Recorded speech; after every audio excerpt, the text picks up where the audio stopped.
بسم الله الرحمن الرحيم. الحمد لله رب العالمين، والصلاة والسلام على رسوله الكريم محمد وعلى آله وأصحابه أجمعين، أما بعد. أعوذ بالله من الشيطان الرجيم. بسم الله الرحمن الرحيم. وكذلك جعلناكم أمة وسطا. محترم سامعین کرام، بزرگان دین اور نوجوان ساتھیوں، یہ پروگرام در حقیقت ہنگامی طور پر مرتب کیا گیا ایک پروگرام ہے۔ دہلی سے رائے درگ کے سفر کے درمیان ہمارے چتردرگا کے احباب نے اس خواہش کا اظہار کیا کہ یہاں پر قیام کر کے ایک چھوٹا سا درس اور خطاب رکھ لیا جائے، اور میں اس پر اپنی مسرت اور خوشی کا اظہار کرتا ہوں۔ اگرچہ اس پروگرام کے لیے مجھ کو جو اطلاع ملی ہے وہ بنگلور پہنچنے کے بعد ملی ہے، لیکن اس پر مجھے بے حد مسرت اور خوشی ہے کہ جس منہج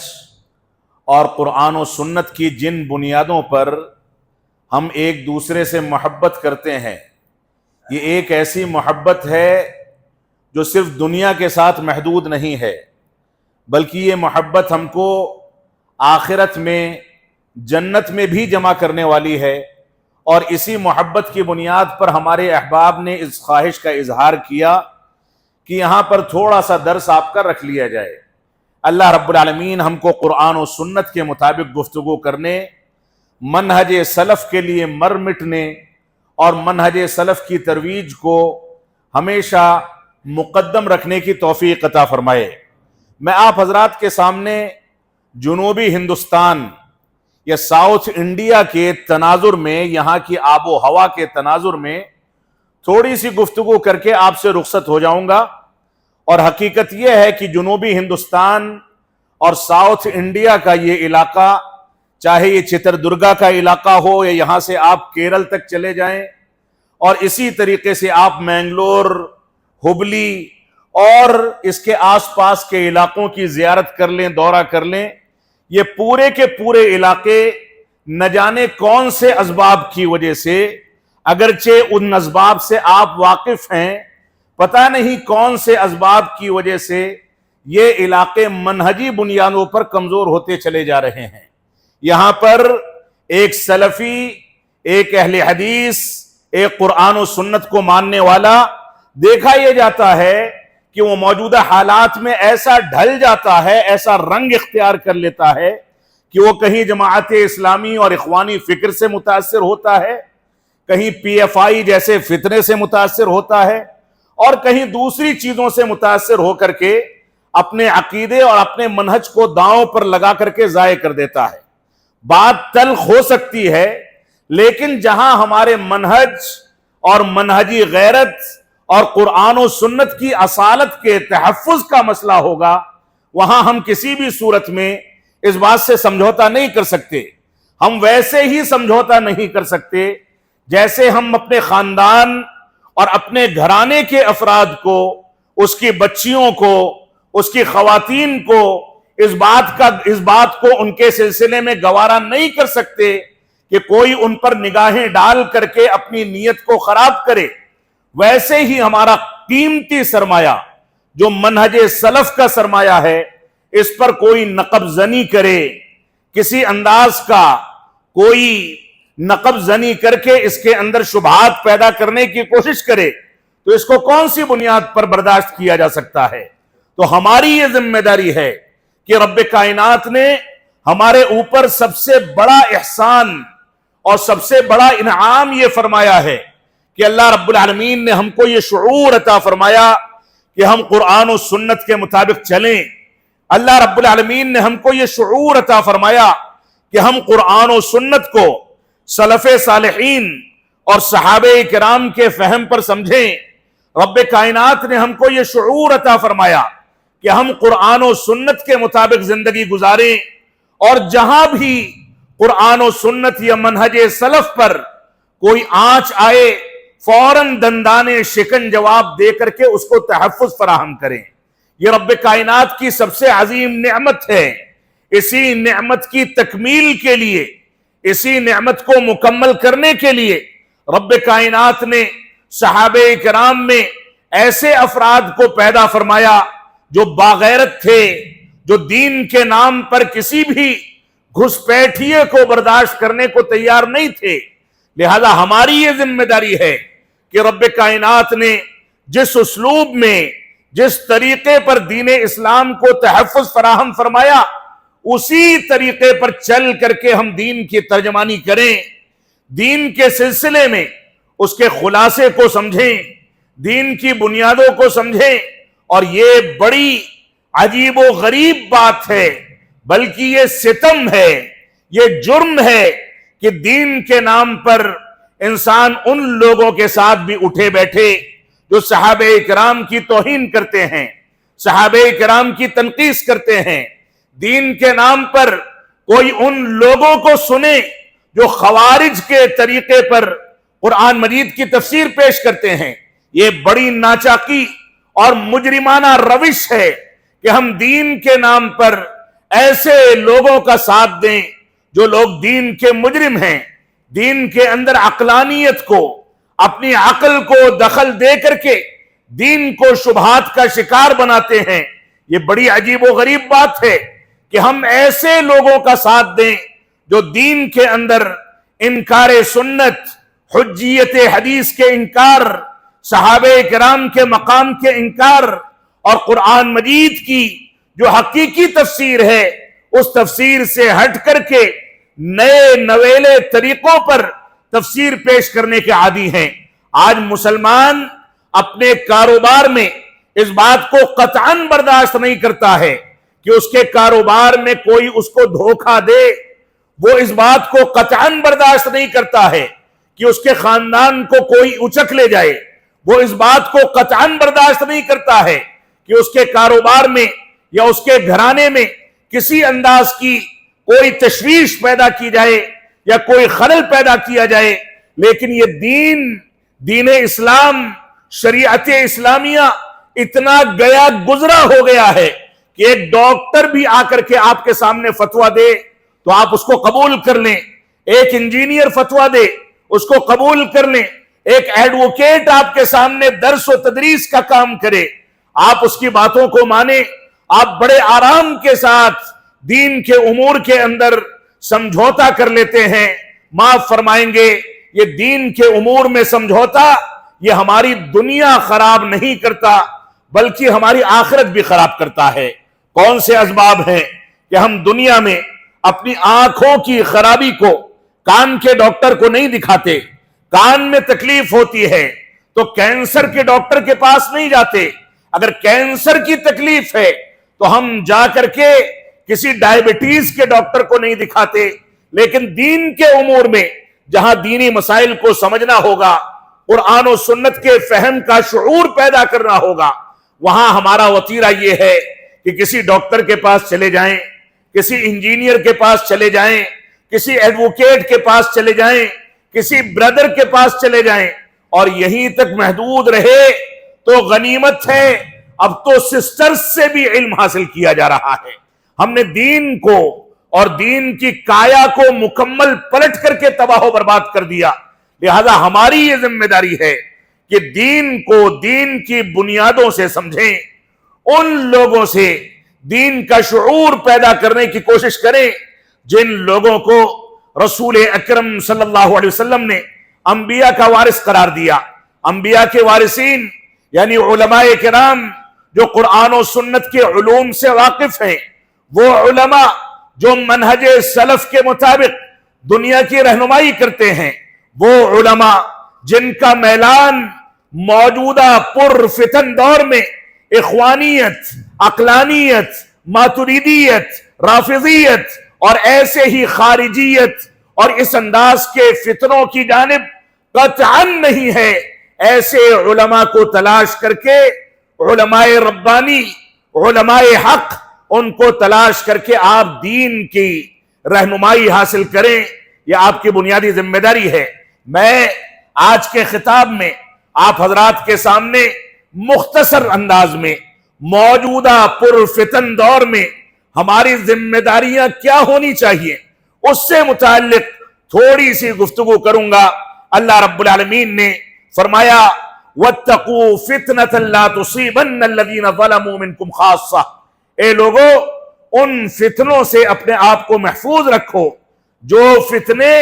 تم میں سے خاص لوگوں کو آ کر کے نہیں دبوچتے، بلکہ یہ فتنے اتنے خطرناک ہیں کہ رسول اکرم صلی اللہ علیہ وسلم نے ان کے بارے میں پیشین گوئی فرمائی کہ ایک دور ایسا آنے والا ہے جب ایک مسلمان صبح کرے گا ایمان کی حالت میں لیکن شام ہوتے ہوتے کافر ہو جائے گا، ایک مسلمان شام کرے گا ایمان کی حالت میں لیکن صبح ہوتے ہوتے کافر ہو جائے گا۔ اور بعض روایات میں جیسا کہ صحیح مسلم کی ایک روایت میں ہے کہ فتنے تاریک رات کے مانند آئیں گے، تم سمجھ نہیں سکو گے کہ کون سا فتنہ تمہاری نمازوں کو، تمہاری عبادات کو، تمہارے منہج کو، تمہارے ایمان کو، تمہارے عقیدے کو، تمہارے اسلام کو تباہ و برباد کر کے اچک لے گیا۔ صحیح مسلم کی حدیث میں ہے کہ ایک دور ایسا آئے گا جب فتنے اس انداز سے آئیں گے کہ اگر کوئی ان میں جھانک لے گا تو فتنوں کا شکار ہو جائے گا۔ اور بعض روایات میں ہے کہ فتنے تابڑ توڑ اس انداز سے وجود پذیر ہوں گے کہ ایک چلنے والا انسان کھڑے رہنے والے انسان کے بالمقابل فتنوں کا جلدی شکار ہو جائے گا۔ لہذا فتنوں کے دور میں ٹھہر کر کے دین کو سمجھا جائے، کیونکہ بیٹھنے والا کھڑے ہونے والے سے بہتر ہوگا، کھڑا رہنے والا چلنے والے سے بہتر ہوگا، چلنے والا دوڑنے والے سے بہتر ہوگا۔ لہذا پرفتن دور میں ہماری یہ ذمہ داری ہے کہ ہم ٹھوس قرآن و سنت کی تعلیم اور منہج اور فہم سلف صالحین کے مطابق زندگی گزاریں۔ فتنے یہ آج کے دور کے کوئی نئے فتنے نہیں ہیں، اور میں نے ابتدا میں جو بات آپ کے سامنے کہی کہ جنوبی ہندوستان میں یہ فتنے تیزی کے ساتھ سر اٹھا رہے ہیں، کون سے اسباب ہیں؟ اسباب یہ ہیں کہ علماء نے اپنی ذمہ داریوں کو نبھانا چھوڑ دیا ہے۔ بعض ایسے افراد ہیں جو افراد بڑے بڑے تعلیمی اداروں سے فارغ التحصیل ہیں لیکن امر بالمعروف پر گفتگو کر لیں گے، نہیں عن المنکر کا فریضہ ان کے ہاں نہیں ہوتا۔ وہ فضائل ذکر کرتے ہیں، منفیات میں داخل نہیں ہوتے، وہ توحید کی بات کرتے ہیں لیکن شرک کی تردید نہیں کرتے، وہ سنت کے فضائل پر گفتگو کرتے ہیں لیکن بدعات کی تردید نہیں کرتے، وہ لوگوں کو بتاتے ہیں کہ لباس پہننے، با پردہ رہنے کی کیا فضیلت ہے، لیکن ننگے پن اور بے حیائی کی قباحت سے لوگوں کو متنبہ نہیں کرتے۔ جب تک یہ دونوں کے دونوں فریضے یعنی امر بالمعروف اور نہی عن المنکر، یہ دونوں کے دونوں فریضے ایک ساتھ لے کر کے علماء کرام اپنی ذمہ داری نہیں نبھائیں گے، جب تک معاف فرمائیں گے ایک پختہ اور صالح معاشرہ وجود میں نہیں آ سکتا۔ اور میں اسی علاقے کے بعض افراد کے بارے میں اگر گفتگو کروں تو کسی نے دہلی میں ان سے سوال کیا کہ آپ کا اخوانیوں سے اور جماعت اسلامی سے گہرا تعلق ہے اور اس کو دلیل بنا کر کے ہمارے بعض نوجوان ان کے ساتھ شرکت کرتے ہیں، تو برملا اور برجستہ ان کا جواب تھا کہ مجھ کو جماعت اسلامی اور اخوانیت کی توحید میں کوئی خلل نظر نہیں آتا، لہذا ان سے تعلق قائم کرنے میں کوئی مذائقے کی بات نہیں۔ جو جماعت لا معبود بحق الا اللہ میں تحریف کر کے لا حاکم الا اللہ کی تعبیر پیش کرے، جو جماعت ذوالخویصرہ جیسے خارجی جس نے رسول اکرم صلی اللہ علیہ وسلم کو چیلنج کیا کہ میرے ساتھ انصاف کیجئے، آپ نے فوراً فرمایا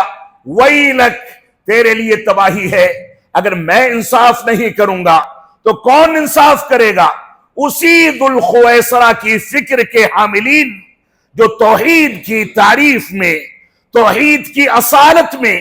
تعویل کر کے خوارج کا ساتھ دیتے ہیں، یا خوارج کی فکر پر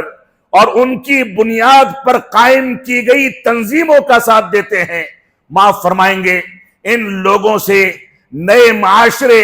اور نئی نسل کی اصلاح کی کون سی امید رکھی جا سکتی ہے، جب وہ بیج جس کو بویا جانا ہے اور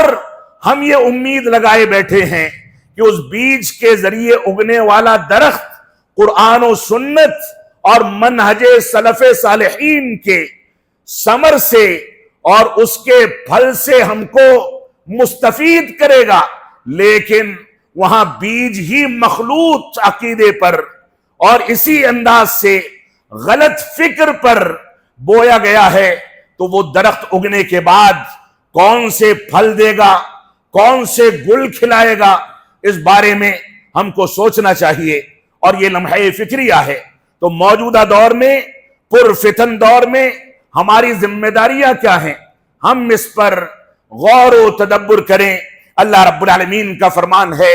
الیس اللہ بکاف عبدہ ویخوفونک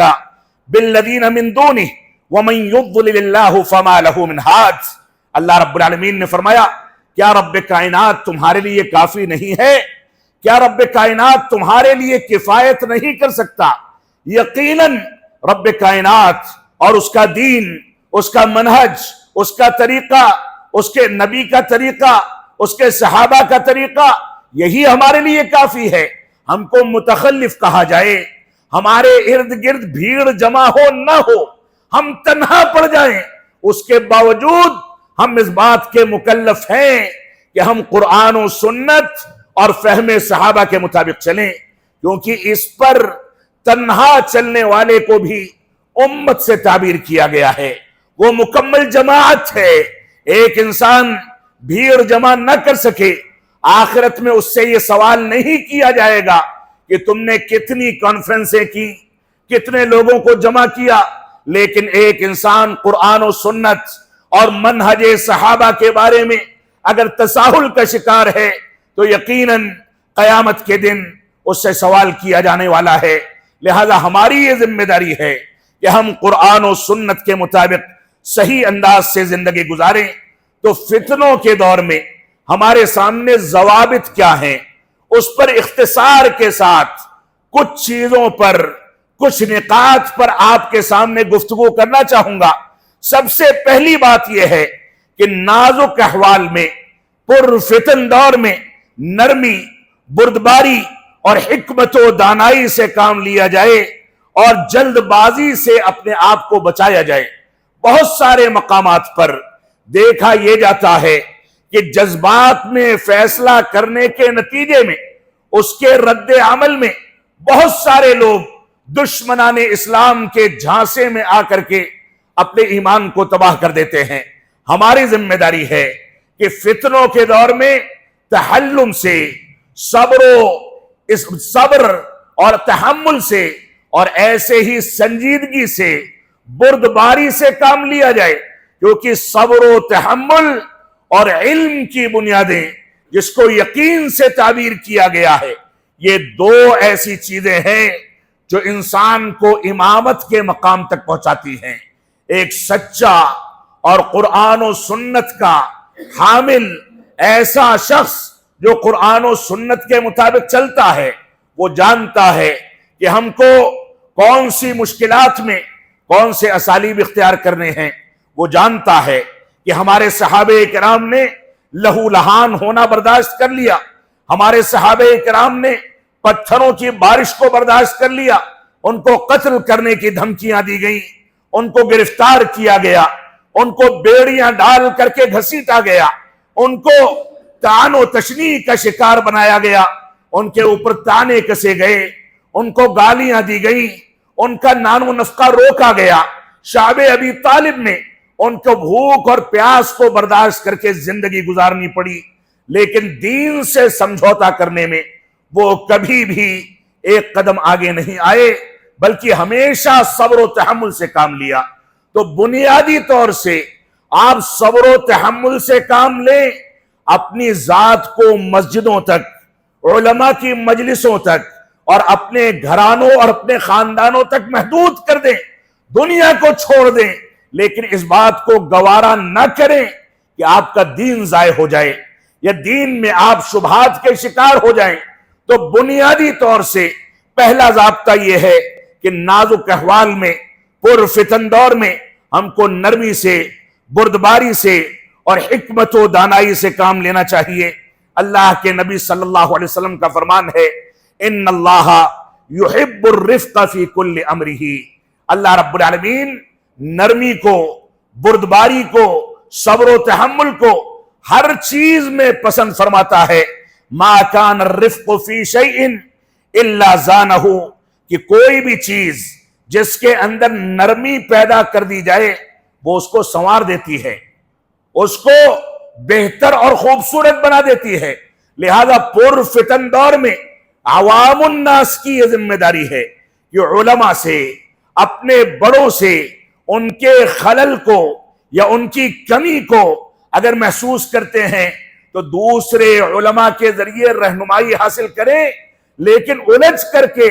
اپنے دین اور ایمان کو ضائع نہ کریں، بلکہ نصح و خیر خواہی کے ذریعے تنہائی میں بیٹھ کر کے ان کی ایمانی غیرت کو بیدار کرنے کی کوشش کریں اور ان سے گفتگو کر کے، ڈائیلاگ کر کے، بات چیت کر کے ان کو اس بات پر آمادہ کریں کہ آپ کو رب کائنات نے علم دے رکھا ہے، آخرت میں اس کے بارے میں سوال کیا جائے گا، لہذا فنا منہجی غلطی یا فنا خلل یا فنا غلطیاں جو آپ انجام دیتے ہیں وہ آپ کے لیے آخرت میں وبال جان بن سکتی ہے۔ لہذا ایک پیار، محبت، نرمی، افہام و تفہیم کے ماحول میں اس انداز کی فضا قائم کی جائے کہ ہمارے درمیان اٹھنے بیٹھنے والے اس بات کی جرت نہ کر سکیں کہ منہجی خلل کے ساتھ وہ آپ کا سامنا کریں، کوئی خرابی آپ کے درمیان پیدا کریں، آپ کو شبہات میں ڈالیں۔ ان چیزوں سے آپ کو بچنا ہے۔ اللہ رب العالمین ہم کو قرآن و سنت کی پیروی کرنے کی توفیق عطا فرمائے۔ پرفتن دور میں ہماری ایک ذمہ داری یہ ہے کہ کسی بھی چیز پر تحقیق کیے بغیر حکم نہ لگایا جائے۔ عام طور سے دیکھا یہ جاتا ہے کہ سوشل میڈیا کے ذریعے دہلی میں کوئی واقعہ پیش آیا، فلاں جگہ کوئی واقعہ پیش آیا، ہمارے نوجوان دیکھتے دیکھتے اپنی انگلیوں کے اشارے پر سوشل میڈیا پر کچھ لکھتے ہیں، کوئی چیز پوسٹ کرتے ہیں اور بغیر تحقیق کے اس چیز کو پھیلا دیا جاتا ہے۔ اللہ رب العالمین کا فرمان ہے، یا ایھا الذین آمنوا ان جاءکم فاسق بنبأ فتبینوا، اے ایمان والو اگر تمہارے پاس کوئی فاسق و فاجر کوئی خبر لے کر کے آئے تو اس کی تحقیق کر لو۔ تحقیق کے بغیر اس کے اوپر اعتماد نہ کرو، کیونکہ تحقیق کے بغیر اگر تم نے اعتماد کر لیا تو رب کائنات فرماتا ہے ان تصیبوا قوما بجہالہ فتصبحوا علی ما فعلتم نادمین، تم جہالت میں اور علم کی کمی کی بنیاد پر ندامت اٹھانے والے اور اپنے کیے پر شرمندہ ہونے والے بن جاؤ گے۔ لہذا تمہاری یہ ذمہ داری ہے، جب کوئی بات آئے، کوئی خبر آئے تو اس کی تحقیق کر لیا کرو۔ اللہ رب العالمین کا فرمان ہے وَلَا تَقْفُ مَا لَيْسَ لَكَ بِهِ علم، جن چیزوں کا تم کو علم نہیں ہے ان چیزوں کے پیچھے نہ پڑو، ان کو کریٹ کر کے دنیا کے سامنے پیش نہ کرو۔ جب تک علماء سے رہنمائی حاصل نہ کر لی جائے، جب تک علماء کی رہنمائی میں اس کی تحقیق نہ کر لی جائے، جب تک اس کی تہ تک نہ پہنچ جایا جائے، جب تک آپ کو اس کو آگے بڑھانے کا اختیار حاصل نہیں ہے، کیونکہ اگر وہ سچ ہے تب تو آپ بچ جائیں گے، لیکن اگر جھوٹ ہے تو پھیلانے کے نتیجے میں وہ جتنا پھیلے گا آپ کے لیے اتنا زیادہ وبال جان بنے گا۔ اور اس بات کو سمجھ لیں کہ یہ دنیاوی معاملات میں صرف نہیں بلکہ دینی امور میں اگر کوئی عقیدے یا منہج سلف کے خلاف کوئی بات منبر و محراب پر کرتا ہے، لوگوں کی مجلسوں میں کرتا ہے، مائک اور لاؤڈ سپیکر پر کرتا ہے، کوئی شخص منبر و محراب کے اوپر آ کر کے دین کے بارے میں شبہات پیدا کرتا ہے تو ایسی صورت میں گویا اس نے ایسی خبر آپ کے کانوں میں داخل کر دی جس کے نتیجے میں آپ کا منہج اور آپ کا عقیدہ شبہات کا شکار ہو رہا ہے، اس میں خلل واقع ہو رہا ہے۔ لہذا ایسے ذمہ داران، ایسے علماء، ایسے چہرے جو سوشل میڈیا کے ذریعے، منبر و محراب کے ذریعے کوئی خبر پھیلانے یا کوئی گفتگو کرنے کا اختیار رکھتے ہیں، ان کی ذمہ داری اس سلسلے میں مزید حساس اور سینسٹیو ہو جاتی ہے کہ اگر ان کی زبان سے کوئی غلط بات نکلتی ہے، لوگ اس کے مطابق چلتے ہیں، اس کے مطابق عقیدے اور منہج کو اختیار کرتے ہیں اور وہ چیز غلط ہے، تو ایسی صورت میں جب تک اس غلطی پر عمل کیا جائے گا، جب تک اس کا ایک گناہ اس کو پھیلانے والے اور اس کی نشر و اشاعت کرنے والے کو بھی ملتا رہے گا۔ لہذا منبر و محراب پر بیٹھنے والے، لاؤڈ سپیکر پر گفتگو کرنے والے، کیمروں کے سامنے سوشل میڈیا پر گفتگو کر کے دنیا کے سامنے ٹی آر پی کمانے والے اس بات کو سمجھ لیں کہ ان کی ذمہ داریاں بہت زیادہ حساس ہیں۔ اگر وہ عالم ہیں تو بڑے علماء سے رجوع کر کے کوئی گفتگو کریں، اگر وہ عالم نہیں ہیں تو ان کو قطعاً اس بات کا اختیار نہیں کہ منبر و محراب تک آئیں، کسی کیمرے کے سامنے بیٹھ کر کے درس و تدریس کا کام کریں۔ اور ہمارے نوجوانوں کی، ہماری جماعت کے افراد و احباب کی یہ ذمہ داری ہے کہ ایسے جاہلوں کو، ایسے ڈاکٹرز کو، ایسے انجینئرز کو جو دین کے نام پر دنیا میں گل کھلا کر کے لوگوں کے لیے شبہات پیدا کرتے ہیں، گمراہی کا سامان پیدا کرتے ہیں، ان کے داخلوں کو اپنی مسجدوں سے اور منبر و محراب سے سختی کے ساتھ روک دیا جائے، کیونکہ آپ کان کے ڈاکٹر کو اپنی آنکھ نہیں دکھاتے تو دین جو ہمارے دونوں جہانوں کا سرمایہ ہے اس کو غیروں سے یا غیر متخصص افراد سے کون سی بنیادوں پر حاصل کیا جا سکتا ہے؟ یہ جنوبی ہندوستان کی آب و ہوا ہے جہاں پر پڑوسی ملک کے تفسیر بیان کرنے والے بعض ڈاکٹروں کو سننے کا ماحول ہے۔ جو ڈاکٹرز اسی ہندوستان میں دعوت و تبلیغ کا اور تقابل ادیان کا کام انجام دینے والے ایک ڈاکٹر کا استاذ بھی رہا ہے، ان سب نے خوارج کے طرز استدلال کو اور خوارج کے فطروں کو دنیا کے سامنے عام کیا۔ کوئی کسی عقیدے میں اشعری ہو گیا، کوئی خارجی ہو گیا، کوئی قرآن و سنت کی خلاف ورزی کرنے والا ہو گیا۔ بھائی آپ کو آپ کی ڈاکٹری مبارک ہو، ہمیں بخار ہوتا ہے تو ہم نبض دکھانے کے لیے تیار ہیں، لیکن ہمارے اندر دین کی معلومات کا اگر جذبہ ہے تو ہمارے لیے یہ ہمارے پھٹے پرانے میلے کچیلے کپڑے پہننے والے اور پیدل چلنے والے علماء کافی ہیں، یہی صحیح رہنمائی کریں گے، یہی قرآن و سنت کے فہم کو ہمارے سامنے پیش کریں گے۔ لہذا رب کائنات کی یہ آیت کریمہ ان جاءکم فاسق بنبأ فتبینوا، اگر تمہارے سامنے چاہے دین کا، عالم دین کا لبادہ اوڑھ کر کے، دین کی باتوں کی رنگت اختیار کر کے کوئی شخص آئے، وہ فاسق و فاجر ہے، متخصص نہیں ہے، اور آ کر کے دین کی یہ دنیا کی باتیں کرے تو تب تک اس پر یقین نہ کرو جب تک علماء کی جانب رجوع کر کے تم یقین حاصل نہ کر لو۔ ان چیزوں کو نہ سننا جائز ہے نہ اپنانا جائز ہے، بلکہ دین کو سکھانے اور جن لوگوں سے دین سیکھنا ہے یہ سارا کا سارا دائرہ عمل علماء کرام کا ہے۔ غیر علماء کے پیچھے پڑ کر کے ہم نے اپنے منہج کو تباہ کر دیا۔ آپ دیکھیں اب سے 10-20 سال پہلے ہماری جماعت کے کتنے ایسے افراد و احباب تھے جو قبر پرستی اور اس کے اثرات کے قریب سے بھی نہیں گزرنا چاہتے تھے، لیکن آج اگر آپ کے گلے میں کوئی مفلر ڈال دے، کوئی جذباتی نعرہ لگا دے، کوئی اسٹیج پر بلا کر کے آپ کو ٹوپی پہنا دے، کوئی اسٹیج پر بلا کر کے آپ کو پھول کا مالا پہنا دے، تو اسی بنیاد پر ہمارے جماعت کے کتنے ایسے افراد ہیں جو پسیج جاتے ہیں، عقیدے میں سمجھوتا کر لیتے ہیں، منہج میں سمجھوتا کر لیتے ہیں، اس بات کی پرواہ نہیں کرتے کہ ہمارا انجام کیا ہوگا۔ تو یہ صورتحال بدلتی جا رہی ہے، ہماری مسجدیں تعمیر ہوتی چلی جا رہی ہیں، ہم ادارے اور مدارس قائم کر رہے ہیں، ایک ایک محلے میں جہاں تلاش کر کے کوئی عالم دین نہیں ملتا تھا، دسیوں علماء موجود ہیں، لیکن اصالت ایسی ڈگمگا رہی ہے کہ ہم توحید اور توحید کی صحیح ترین تعبیر اور غلط تعبیر کے درمیان تفریق کرنے سے بھی عاری ہیں، ہم منہج اور بدعات و خرافات کے درمیان فرق کرنے کی صلاحیت بھی نہیں رکھتے۔ یہ صورتحال 10-20 سال کے اندر جماعت اہل حدیث نے دیکھ لی۔ ہم پہلے مسلکی غیرت کے حامل تھے، اور آج ہمارے خاندانوں میں،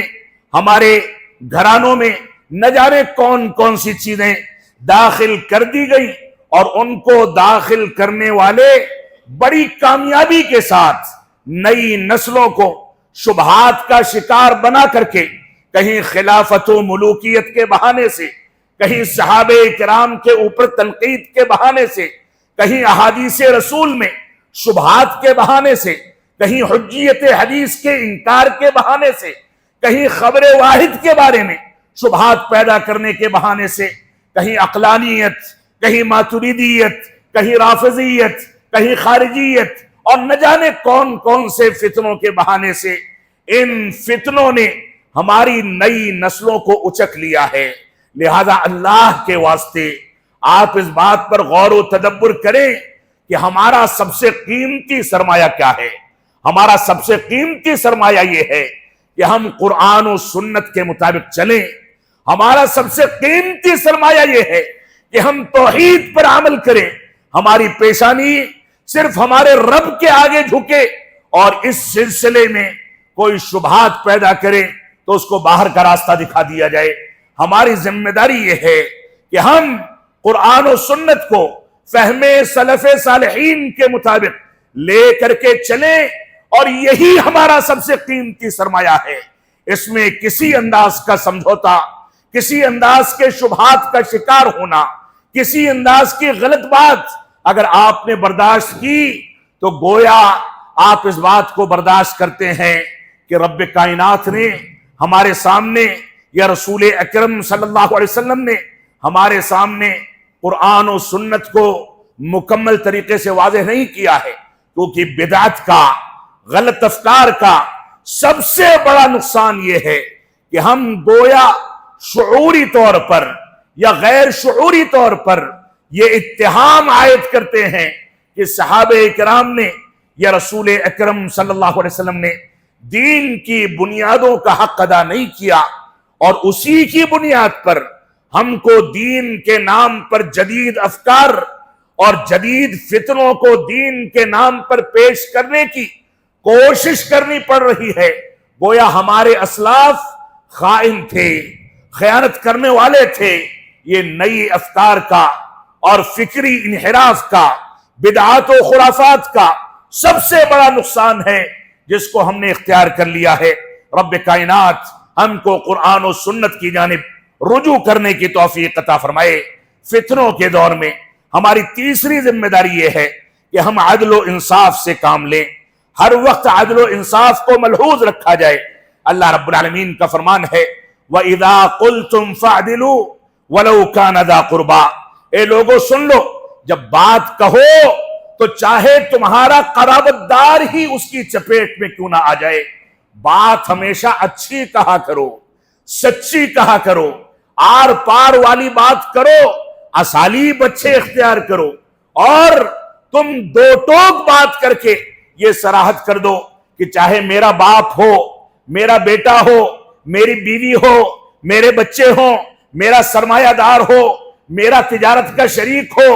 کوئی بھی ہو، اگر منہج اور دین کے معاملات میں وہ کسی انداز کی غلط بات کرتا ہے تو میری ذمہ داری ہے کہ میں اس کے سامنے ڈٹ کر کے کھڑا ہو جاؤں کہ میں اپنے رب کے مشن میں، یہ رسول کے مشن میں کسی انجاز کا سمجھوتا کرنے کو تیار نہیں۔ اور آپ دیکھیں یہی اسباب ہے، محدثین کرام ہوں، صحابہ کرام ہوں، یہ لوگ اپنے اپنے طور پر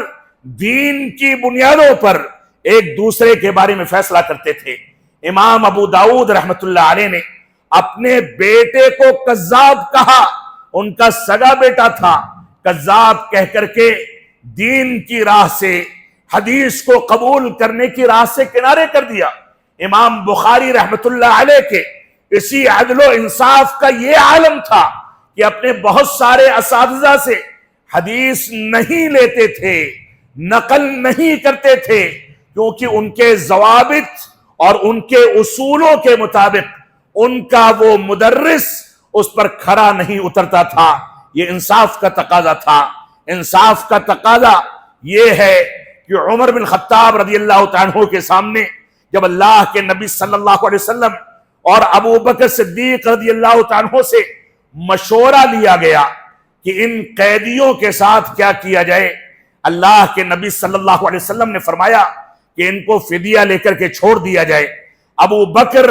رضی اللہ تعالیٰ عنہ نے بھی فرمایا کہ ان کو فدیہ لے کر کے چھوڑ دیا جائے۔ جب عمر بن خطاب رضی اللہ تعالیٰ عنہ سے پوچھا گیا تو فرمایا کہ نہیں، ان میں سے جو رشتہ دار ان کے مسلمان ہو گئے ہیں ان کا انتخاب کیا جائے، اور ان کافروں کے مسلمان رشتہ داروں کے ہاتھ میں تلوار دی جائے، اور کہا جائے کہ اپنے کافر رشتہ دار کے گردن کو اس کے تن سے الگ کر دو، کیونکہ ان کفار نے میرے نبی کو تکلیف پہنچائی ہے،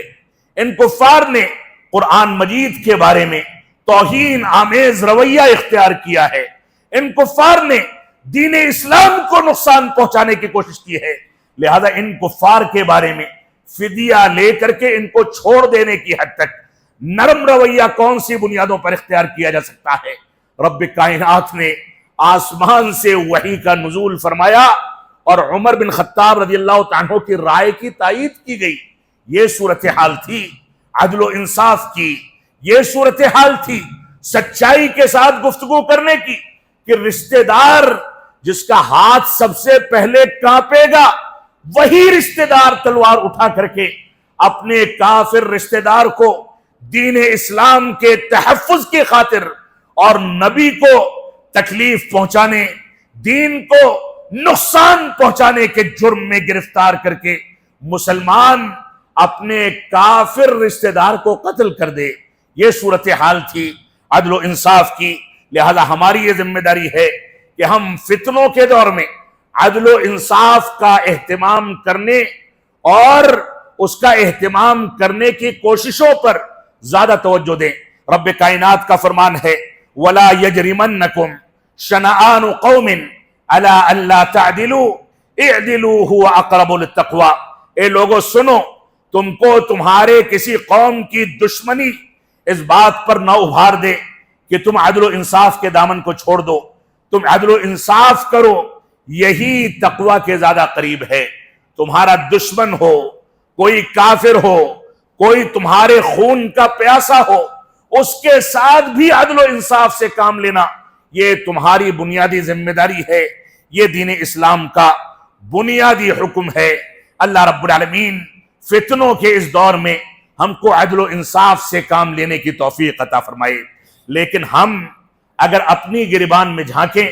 اپنا جائزہ لیں، تو ایک باپ اپنے دو بیٹوں کے درمیان عدل و انصاف کرنے کا اہل نہیں رہ گیا۔ صورتحال یہاں تک ہے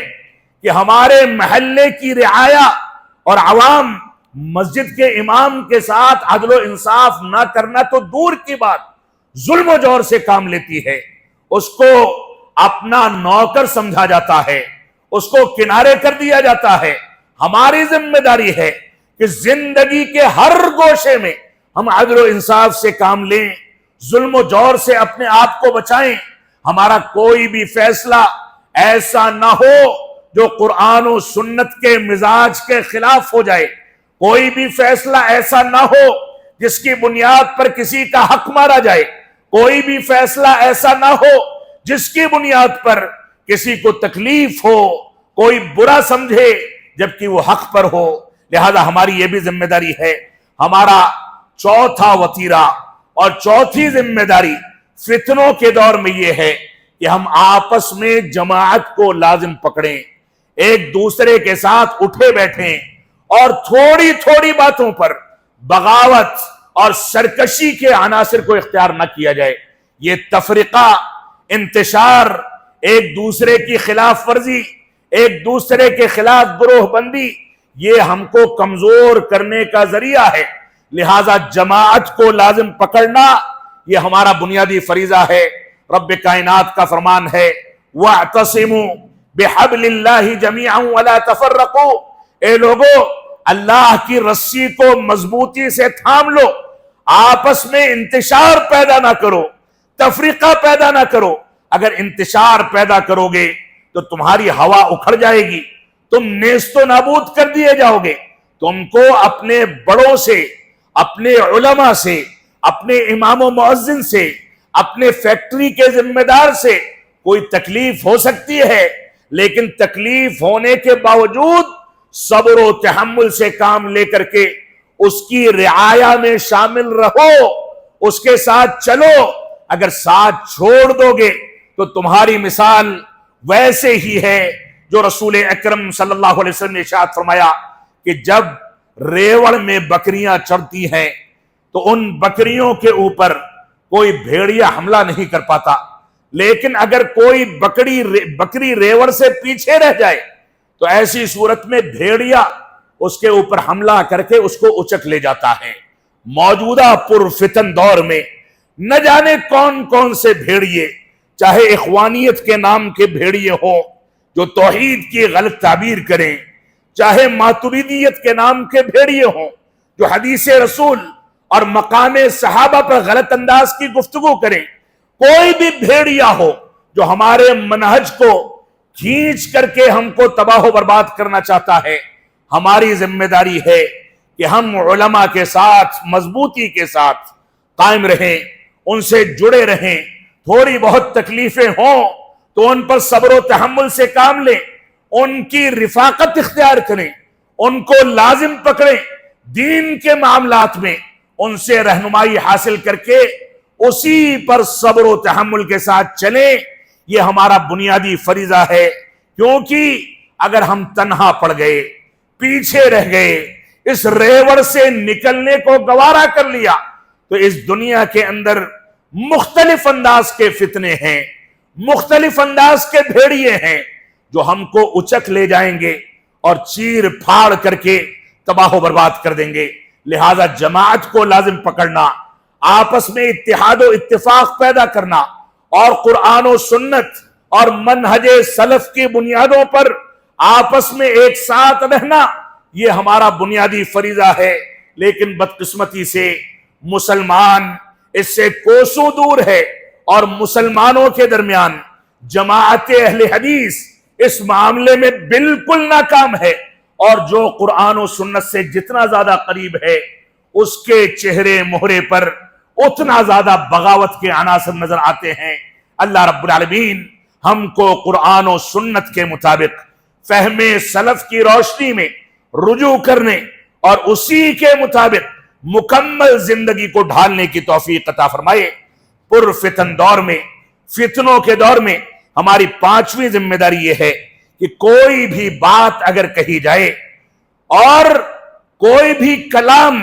یا کوئی بھی نعرہ ہمارے سامنے بلند کیا جائے تو اس کو شرعی بنیادوں پر تول لیا جائے۔ آج ایک سے ایک نعرے ہیں۔ ایک نعرہ ہے بیٹی بچاؤ بیٹی پڑھاؤ کا نعرہ،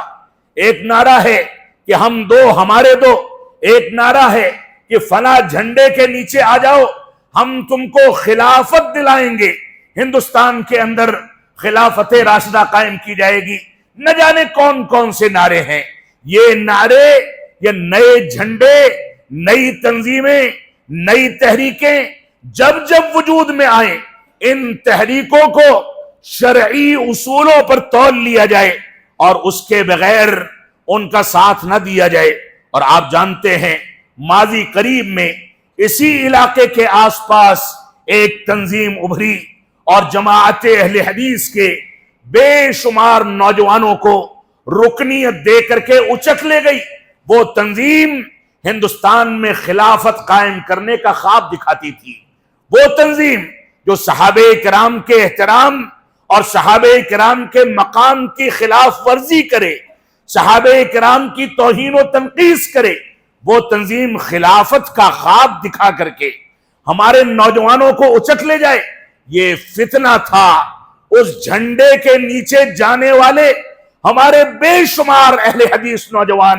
گئے، کسی کو ہوش آیا اور کوئی ابھی تک جھیل رہا ہے، لہذا کوئی نیا جھنڈا اٹھایا جائے، نئی آواز بلند ہو، نیا نعرہ لگایا جائے۔ تو ہماری بنیادی ذمہ داری ہے کہ شرعی اصولوں پر اس کو تول لیا جائے۔ یہ شرعی اصول اور شرعی میزان کون سی بنیادوں پر قائم کیا جائے گا؟ یہ میزان جس پر نئے اور پرانے مزعومہ اسلام کو تولا جائے گا، یہ میزان جس میزان پر صحیح فکر اور غلط فکر کے درمیان تفریق کی جائے گی، یہ میزان قرآن و سنت اور منہج سلف کی بنیادوں پر قائم کیا جائے گا۔ اگر یہ میزان مشتبہ ہو جائے، اس کے بارے میں لوگ شبہات کا شکار ہو جائیں، تو ہماری یہ ذمہ داری ہے کہ اس میں مرجع و مصدر علماء کو سمجھا جائے۔ میزان کے بارے میں اور فیصلہ کرنے کے بارے میں اگر شبہات کے شکار ہوتے ہیں تو ان شبہات کو دور کرنے والے اور یقینی باتوں کی جانب رہنمائی کرنے والے، صحیح منہج کی جانب رہنمائی کرنے والے علماء ہیں۔ لہذا بڑے علماء تک رسائی بنا کر کے ان سے رہنمائی حاصل کی جائے، اور رہنمائی حاصل کر کے میزان کی تعیین کی جائے، ضابطے بنائے جائیں اور اس کی روشنی میں فیصلہ کیا جائے۔ اس میزان کو خالص اسلامی تعلیمات کی بنیاد پر اس کی تنفیذ کی جائے گی۔ اور ایسے ہی فضیل بن عیاض رحمت اللہ علیہ مشہور عالم و فقیہ گزرے ہیں، وہ کہتے ہیں کہ حکام کے لیے ان کا نظریہ تھا کہ حکام کے لیے کثرت کے ساتھ دعائیں کرتے تھے، اور بعض روایات میں ہے جس میں صحابہ کرام کہتے ہیں کہ فتنوں کے دور میں تم لوگ لکڑی کی تلوار بنا کر کے اپنے گھروں میں بیٹھ جاؤ، لکڑی کی تلوار بنا لو، یعنی ایسی تلوار جس کی بنیاد پر کوئی نیا فتنہ وجود میں نہ آنے پائے۔ اور آج کے دور میں ہم نے ہر فتنے کے ساتھ سڑکوں پر نکلنے، مظاہرات کرنے، غلط لوگوں کا ساتھ دینے، جوشینے لانے لگانے، اور مسجد کے بغل ہی سے اذان ہوتے ہوتے اسلامی نعرے بلند کر کے مسجدوں کو ویران چھوڑنے کا وتیرہ اختیار کر لیا ہے۔ ہم نے فتنوں کے دور میں نہ جانے کون کون سے خطرناک نظریات کو اختیار کر کے ہم نے بغاوت کے عناصر، علماء کی تکفیر کے عناصر، علماء کے خلاف چغل خوری اور غلط انداز کے اتہامات کے عناصر اختیار کر کے اپنے آپ کو تباہی کی جانب ڈھکیل دیا ہے۔ اللہ رب العالمین کا فرمان ہے الذین ان مکناہم فی الارض اقاموا الصلاة وآتوا الزکاة وامروا بالمعروف ونہوا عن المنکر۔ جن لوگوں کو ہم دنیا میں غلبہ عطا کرتے ہیں، دنیا میں ان کو اختیارات ملتے ہیں، ان کی بنیادی صفت کیا ہے؟ ان کی بنیادی صفت یہ ہے کہ وہ نمازوں کو قائم کرتے ہیں، مسجدوں کو آباد کرتے ہیں، قال اللہ اور قال الرسول کی بنیادوں پر، طریقے رسول پر نمازیں قائم کی جاتی ہیں، اقام الصلاۃ نماز قائم کرتے ہیں، جب ان کے مال کو نصاب پہنچ جاتا ہے تو زکوٰۃ ادا کرتے ہیں، اور سب سے بنیادی چیز وَأَمَرُوا بِالْمَعْرُوفِ وَانْهَوْا عَنِ الْمُنْكَرِ، وہ معروف کا حکم دیتے ہیں اور منکرات سے روکتے ہیں۔ شیخ الاسلام علامہ ابن تیمیہ رحمت اللہ علیہ فرماتے ہیں کہ اس دنیا میں دین اسلام کے نزول کا اور مسلمانوں کے اوپر واجب ہونے والا جو اولین فریضہ ہے وہ امر بالمعروف اور نہی عن المنکر کا فریضہ ہے۔ آج کے دور میں کتنے ایسے دعات ہیں